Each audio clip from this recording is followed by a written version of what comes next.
নমস্কার, আমি শর্মা চলে এলাম আপনাদের সঙ্গে নতুন একটা ভিডিও নিয়ে। অনেক দিন ভিডিও দেওয়া হয় না, তো এখন শুরু করলাম, আমার সাথে থাকবেন। তো কচু শাকের একটা ভিডিও নিলাম, কারণ কচু শাক খুবই উপকারী, এটা স্বাস্থ্যের জন্য খুবই উপকারী। আর আমি খুবই হেলদিভাবে রান্নাটা করব, কোনো মশলাই দেব না, এতে পেঁয়াজ রসুন আর ঝাল এটা দিয়েই আমি রান্নাটা করব। তা কড়াইতে আমি তেলটা দিয়ে দিলাম আর দেখালাম কি দিয়ে রান্না করব, আপনাদের দেখিয়ে দিয়েছি। তো কড়াইতে তেল দেখেন কি পরিমাণ আমি তেল দিচ্ছি। আমি খুব বেশি তেলে কিন্তু রান্না করি না, অল্প তেলে রান্না করি, আর খুবই হেলদি রান্নাটা। কচু শাক শরীরের জন্য যে এত উপকারী কি বলবো, আপনারা তো জানেনই কচু শাকের উপকারিতা, তো আমার বলে আর সময়ে বাড়ানোর দরকার নেই। তো আমি পেঁয়াজ রসুনটা তেলের করে দিলাম আর শুকনো জল দিয়েছি, আপনারা কাঁচা জল দিতে পারেন। আমার কাছে শুকনো জলটা আছে, কাঁচা জল নাই, তাই আমি শুকনো জল দিয়ে রান্নাটা করব।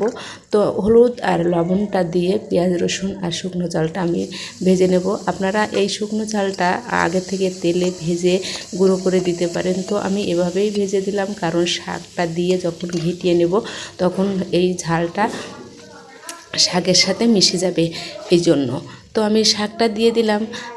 আপনারা অনেকে সিদ্ধ করে রান্না করেন, তো আমি কিন্তু সিদ্ধ করে রান্না করব না। আর আমার এই কচু শাকটা একটু গলা চুলকায় না, তো আমি এভাবেই রান্না করি।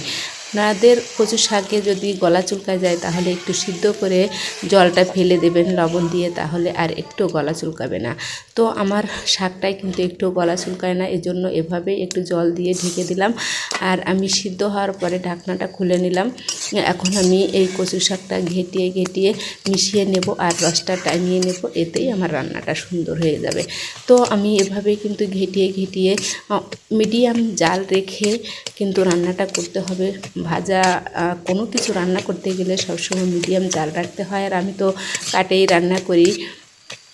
আপনারা গ্যাসে রান্না করলে মিডিয়াম টু লো হিটে জালটা করবেন। তো আমি এভাবে ঘেটিয়ে রসটা টানিয়ে নিলাম, আমার কিন্তু কচু শাকটা রান্না হয়ে গেল। তো এখন আমি নামিয়ে নিই, বাটিতে নামিয়ে নিলাম একটা পাত্রে, ছোট্ট একটা বাটিতে।